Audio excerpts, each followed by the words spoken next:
Spice ജെറ്റിന്റെ Kochi Dubai വിമാനം വൈകുന്നതിൽ നെടുമ്പാശ്ശേരി വിമാനത്താവളത്തിൽ യാത്രക്കാരുടെ പ്രതിഷേധം. വിമാനം ഇന്ന് പുറപ്പെടില്ല.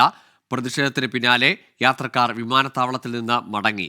അശ്വിൻ പാലാഴി ചേരുന്നുണ്ട് വിശദാംശങ്ങളുമായി. അശ്വിൻ, ഇന്നലത്തെ സർവീസ് മുടങ്ങി.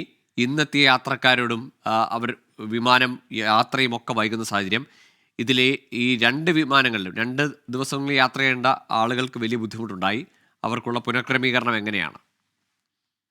ഗൂഗിൾ ദിവസേന സർവീസ് നടത്തുന്ന കൊച്ചി ദുബായ് സ്പൈസ്ജെറ്റ് ST-80 വിമാനമാണ് ഇന്നലെയും ഇന്നുമായി മുടങ്ങിയിരിക്കുന്നത്. അതായത് ഇന്നലെ യാത്ര ചെയ്യേണ്ട 180 പേരും ഇന്ന് അതേ വിമാനത്തിൽ യാത്ര ചെയ്യേണ്ട ബുക്ക് ചെയ്ത മറ്റ് 180 പേരും ഇപ്പോൾ നിശ്ചയിച്ചിടങ്ങളിലേക്ക് പോകാനാവാത്ത ഒരു സാഹചര്യത്തിലാണ്. ഇന്നലെയും ഇന്നുമായി വലിയ പ്രതിഷേധം ഉണ്ടായെങ്കിലും ഒരു പകരം സംവിധാനം ഒരുക്കാൻ കമ്പനിക്കായില്ല എന്നുള്ളതാണ് ഏറ്റവും പ്രധാനപ്പെട്ട കാര്യം. ഇന്നും വലിയ പ്രതിഷേധമുണ്ടായി. പക്ഷേ ഇന്നും പതിവ് പോലെ തന്നെ നാളത്തേക്ക് വിമാനത്തിന്റെ ക്രമീകരണം മാറ്റിയിരിക്കുന്നു എന്നുള്ള സന്ദേശമാണ് രാത്രി 10 മണിയോടുകൂടി ടിക്കറ്റ് ബുക്ക് ചെയ്ത യാത്രക്കാരിലേക്ക് എത്തിയത്. എന്തായാലും പ്രതിഷേധം ഫലം കണ്ടില്ല. നാളെയും സമാനമായ പ്രശ്നം ഉണ്ടാകുമോ എന്നുള്ള ആശങ്കയുണ്ട്.